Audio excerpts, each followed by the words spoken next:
Estimados estudiantes, vamos a continuar en el desarrollo de nuestra tesis.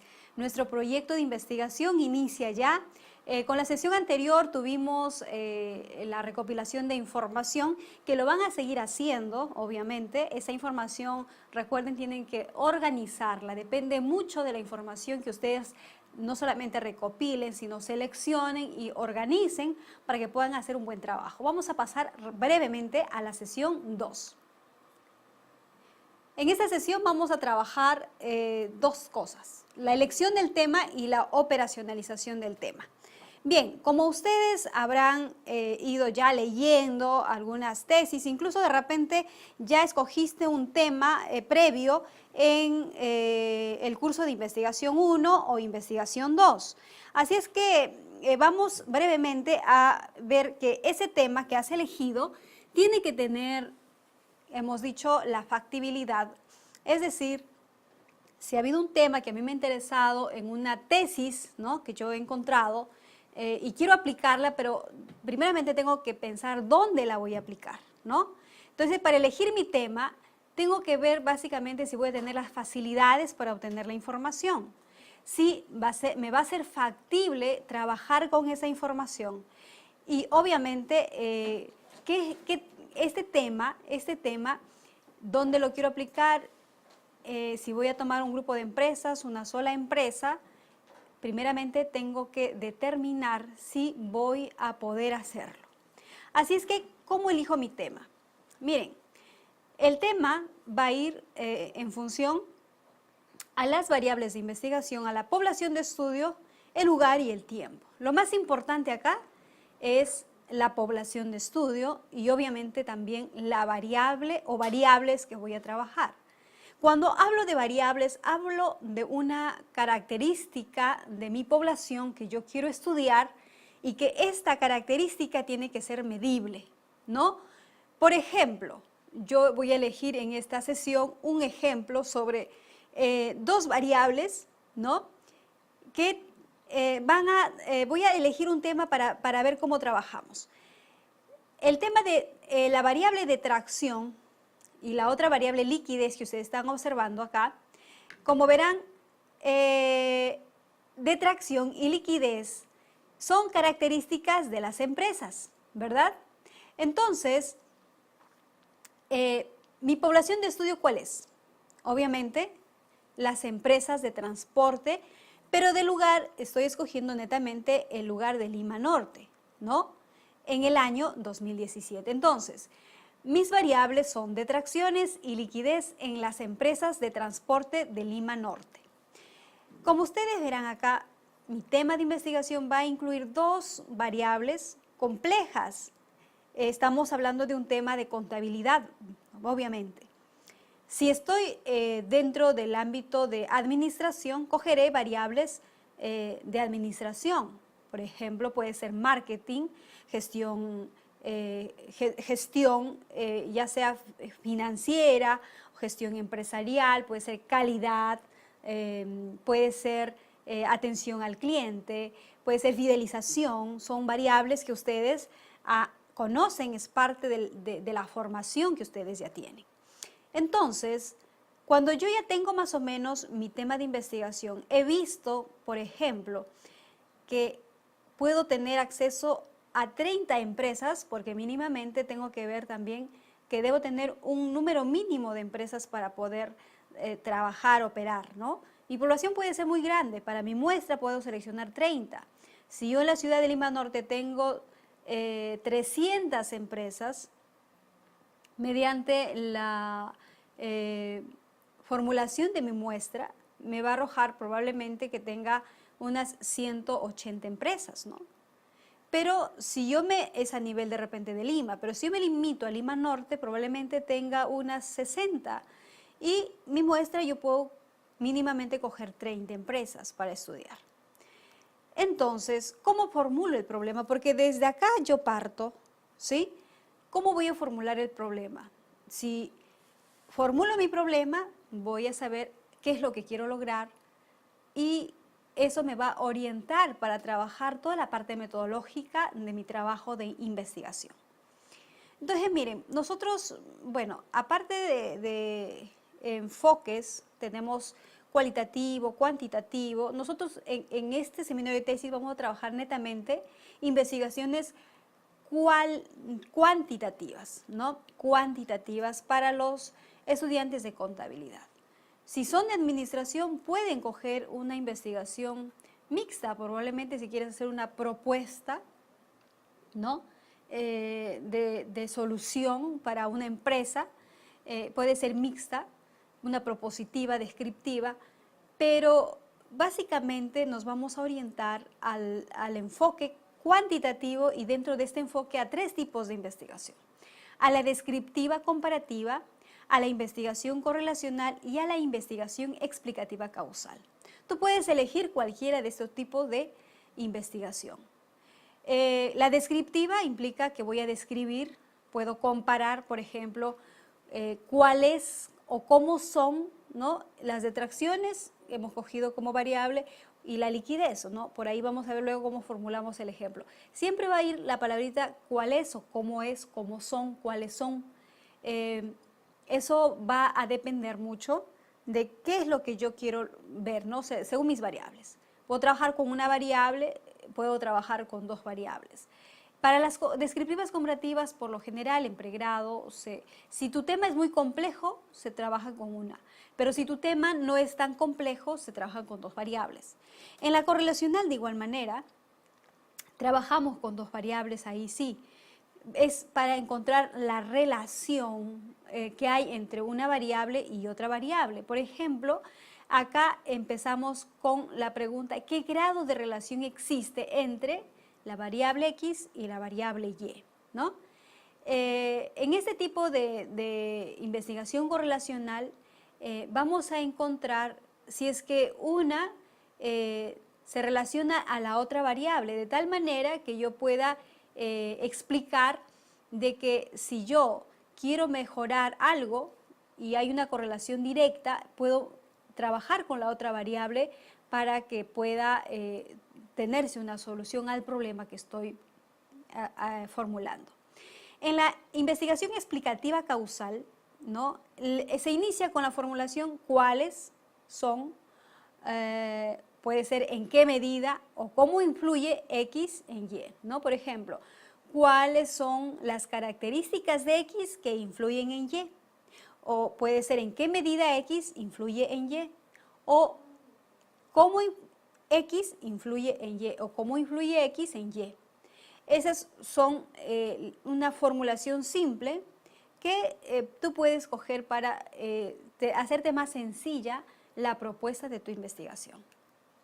Ejemplo, para el nivel descriptivo comparativo, por ejemplo, si hablamos con las 2 variables, la variable de detracciones y la variable liquidez, sería ¿cuál es el nivel de detracciones y liquidez que tienen las empresas de transporte de Lima Norte? Es decir, yo voy a mi investigación se va a encargar netamente de describir y comparar, ¿no?, entre empresas, cuál de ellas tiene mayores detracciones, cuál tiene menor liquidez o viceversa.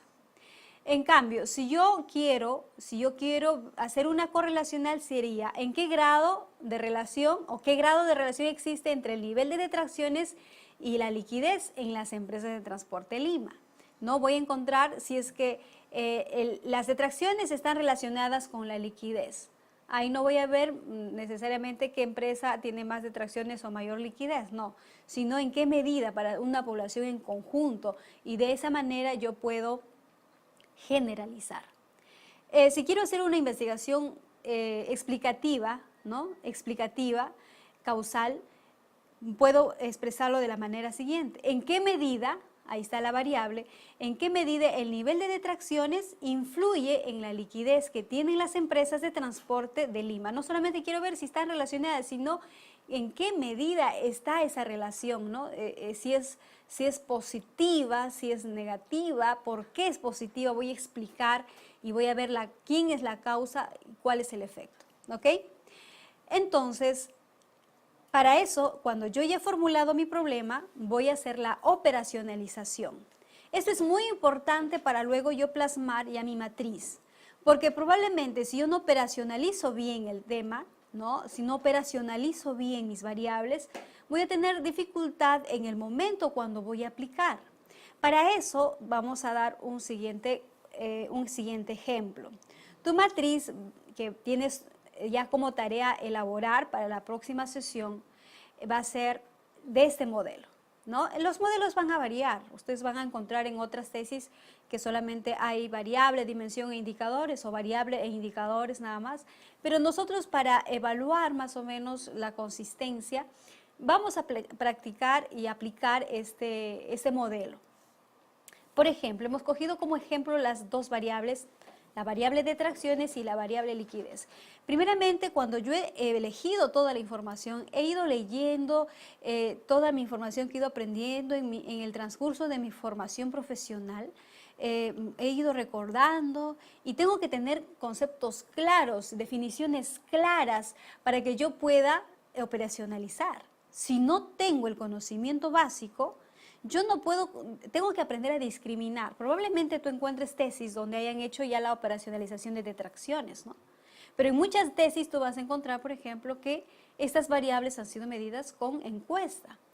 Cuando tú sabes que operacionalmente, ¿no?, las detracciones son montos, como lo manifiesta aquí la definición operacional, ¿no? La detracción se define como el mecanismo de recaudación de impuestos, tanto de bienes o servicios grabados con el IGB depositados en el banco, y es establecido como un porcentaje, ¿verdad?, que se asigna con la finalidad de generar fondos para el pago de deudas tributarias, ya sea multas, costos y gastos. Ahora, esto es expresado en importe detraído, aplicado y saldo en cuenta.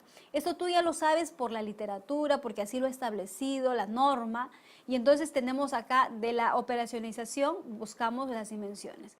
Bien, vamos a ver un ejemplo de cómo operacionalizar nuestras variables. Esto es muy importante para que yo luego pueda hacer mi matriz y luego hacer toda la parte metodológica. Si yo no he leído lo suficiente, no he considerado bien qué es lo que voy a medir y qué es lo que voy a necesitar, entonces probablemente tenga que cambiar, y acá a partir de ello voy a determinar si voy a hacer una investigación descriptiva comparativa, si voy a hacer una investigación correlacional o una explicativa, causal.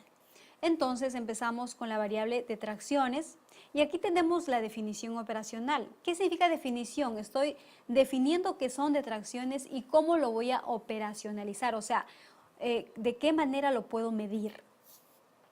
Si yo hablo de detracciones, ustedes ya conocen esta definición, como es un mecanismo de recaudación de impuestos, ¿verdad? Ahora, pero esta recaudación de impuestos que se les hace a las empresas, que van para que puedan generar sus fondos, no paguen sus deudas tributarias, el Estado obviamente ahí se asegura, ¿no?, de los pagos tributarios, pero también tiende a generarle de repente problemas a la empresa porque no tiene una cierta liquidez. Entonces habrá que ver en qué medida pues están relacionadas, o si una es causa y el otra es efecto, y así sucesivamente. Ustedes, desde el punto de vista que han investigado previamente otras investigaciones, lo van a aplicar. Entonces, la definición ya está, qué es un mecanismo, y la operacionalización, cómo es que está expresado o puede ser medido a través del importe detraído, el importe aplicado y el saldo en cuenta. Entonces tendría tres dimensiones: importe detraído, importe aplicado y saldo en cuenta. De las dimensiones sacaría los indicadores, ¿no? ¿Qué es el importe detraído? Pues serían los montos mensualizados que han sido detraídos o detraídos del servicio que se ha prestado. ¿Cómo lo voy a medir? Bueno, es una cantidad, por tanto es un número. En todo caso puedo decir nivel de medición cuantitativo. Algunos lo pueden colocar también ahí, si va a ser ordinal, si va a ser la variable cuantitativa, nominal, ordinal en este caso cuando es cuantitativa, ¿no? Numérica, en este caso es numérica. Y el instrumento me va, ¿cómo voy a medir yo estas detracciones? Pues obviamente con el registro de facturación mensualizada, cómo me han ido facturando y qué es lo que me han ido reteniendo, ¿no? El importe aplicado, por ejemplo, es el monto mensualizado que me aplica la SUNAT en las facturaciones. El saldo en cuenta es el monto mensualizado que la empresa tiene. Y entonces implica que esos indicadores voy a tener yo que ver y cómo conseguir. O sea, para eso voy a tener que ver que la empresa me dé su registro de facturaciones para que yo pueda ver ahí si han sido, los importes han sido detraídos, han sido aplicados, ¿no? Eso es por un lado cuando trabajo con las detracciones. Ahora, cuando yo trabajo con la liquidez, ¿no? Defino la liquidez, pues obviamente ustedes conocen que es la capacidad para que la empresa tenga en efectivo, ¿no? Cumpla con las obligaciones corrientes y tenga disponibilidad tanto de los recursos para que satisfaga pues las necesidades, ¿no? Tanto a corto plazo, ¿no? Efectivo. Esto está expresado en liquidez corriente, capital de trabajo y prueba defensiva. No estamos hablando acá de la prueba ácida también, que es parte de la liquidez. ¿Por qué? Porque estamos hablando de transportes. Al ser transporte es un servicio, y al ser servicio pues ahí hay un monto de inventarios que no voy a tener, ¿no? Entonces sería cuando son bienes, pero como son servicios, entonces esa numeración me va a dar cero, entonces me va a variar, entonces no lo cojo. Y voy a ver los indicadores de liquidez corriente como un ratio, ¿no? Obtenido de la corriente, del activo corriente entre el pasivo corriente, el capital de trabajo como el monto que expresa el activo corriente mensualizado, ¿no? Durante el periodo de la empresa, y la prueba defensiva, ¿no? La prueba defensiva como el periodo en el cual la empresa puede tener la liquidez, ¿no? Puede operar sus activos muy líquidos sin reducir sus flujos. Ahora, ¿cómo lo obtengo esta información de la liquidez? Obviamente sus estados financieros mensualizados, tengo que tener acceso. Entonces, cuando yo hago mi operacionalización, voy a ver qué necesito saber, cómo lo voy a medir, y cuando digo cómo lo voy a medir, tengo que ver y dónde encuentro esta información. Para muchos, por ejemplo, se aplica pues la encuesta, ¿no? En administración generalmente se aplica la encuesta. De repente en contabilidad en ciertas variables aplicamos encuesta, probablemente en auditoría, porque ya hay una encuesta validada, de repente en cuanto a una teoría que ha sido validada y ha sido trabajada por otras investigaciones. O de repente cuando yo hablo del sistema financiero, de gestión financiera, puede que yo encuentre en algunas tesis algunos instrumentos ya validados que me van a permitir a mí usar ese instrumento probablemente para medir, y que yo tenga que hacerle algunos reajustes a mi realidad, ¿no? De esta manera es que cuando yo ya tengo mi operacionalización, voy a poder trabajar en mi investigación y saber qué tipo de investigación voy a trabajar de acuerdo a lo que yo he leído, de acuerdo a lo que yo he investigado. Entonces, ya para terminar, no olviden, estimados bachilleres, en que van a elaborar ustedes su operacionalización. No es que ustedes copien de una tesis una operacionalización, sino que ustedes en función a su realidad, en función a lo que han elegido, ya sea su variable, la población de estudio, tienen que considerar que como son investigaciones cuantitativas, mínimamente deben tener 30 datos para poder trabajar. Por ejemplo, no puedo hacer una corrida, ¿no? En cuanto a para una correlacional con menos de 30 datos, va a ser muy poco significativo. Si va a ser una descriptiva, tengo que tener mucho más datos todavía, tengo que tener ampliación de datos. Lo que tú puedes hacer es tomar periodos, ¿no? En este caso, por ejemplo, estoy tomando empresas, ¿no? Estamos hablando de empresas de Lima Norte, pero si tú, por ejemplo, quieres trabajar en una empresa, esa empresa debe tener una data, por ejemplo, mínimo de 36 meses si vas a trabajar con estados financieros mensualizados, o facturaciones, unas mínimas 30 facturaciones si vas a trabajar de repente con otro tema. Si vas a trabajar con costos, si vas a trabajar con gastos, rentabilidad, entonces recuerda que vas a tener que trabajar con estados financieros mínimamente 30 datos o 30 estados financieros mensualizados, ¿no? Bien, entonces, estimados estudiantes, esperamos que recuerden que todo lo podemos en Cristo que nos fortalece. Es una ardua tarea, hemos estado revisando los avances que están haciendo y la verdad no hay ninguno, ¿no? O sea, que revisando en función a ver si leían los materiales que estamos colgando, si están haciendo de su parte. Esperemos que ya en los recibos se pongan al día y que no esperen a último momento. No se puede hacer una investigación, recuerden, si no he leído lo suficiente, si no he buscado la información suficiente, si no he organizado mi información, no voy a poder trabajar adecuadamente. Así es que, por favor, recuerden que si tú crees que puedes lograr alcanzar desarrollo de tu tesis, sustentar este año es una meta hermosa que te has puesto, pues dedícale tiempo, por favor, dedícale tiempo y nos estamos viendo en la siguiente sesión. Gracias.